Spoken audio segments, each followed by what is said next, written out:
నమస్తే మామయ్య. మరి అసలు ఈ అమ్మాయిలకి తిరిగితే బలైపోవడం తప్ప బాగుపడడం ఉండదని ఒకే ఒక క్లారిటీతో ఇంక జీవితంలో ఏదైనా సాధించాలని అనకాపల్లి సందుల్లో అలసిపోకుండా తిరుగుతున్న నాకు కనపడిన ఒకే ఒక్క ఐడియా, పానీపూరి. అమ్మాయిలు మనల్ని చూడాలంటే పని పాట లేకుండా తిరగాలి, అదే అమ్మాయిలు మన దగ్గర రావాలంటే పానీపూరి షాప్ పెట్టాలని ఒక ఆలోచనతో ఇంకేమాత్రం ఆలస్యం చేయకుండా నా లోన తాకట్టు పెట్టేసి లోన్ తీసుకొని కలర్ఫుల్గా ఉండే కాలేజ్ జంక్షన్ కార్నర్లో కాస్త స్పేస్ చూసుకొని షేప్ చేసి షాప్ పెట్టేశాను.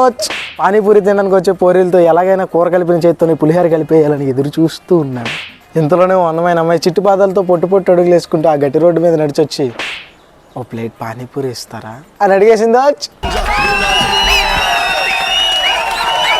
ఈ ప్లేట్ కంప్లీట్ చేసేలోపు ఆ పిల్లని ఎలాగైనా ఫ్లాట్ చేసేయాలని చెప్పి అనుకుంటుండగా అమ్మాయి అన్న ఒకే ఒక్క మాట, భయ్యా భయ్యా తోడా ప్యాజ్ డాలో. నువ్వేమి చేసావు నేరం, నిన్నెక్కడంటింది పాపం చిన్న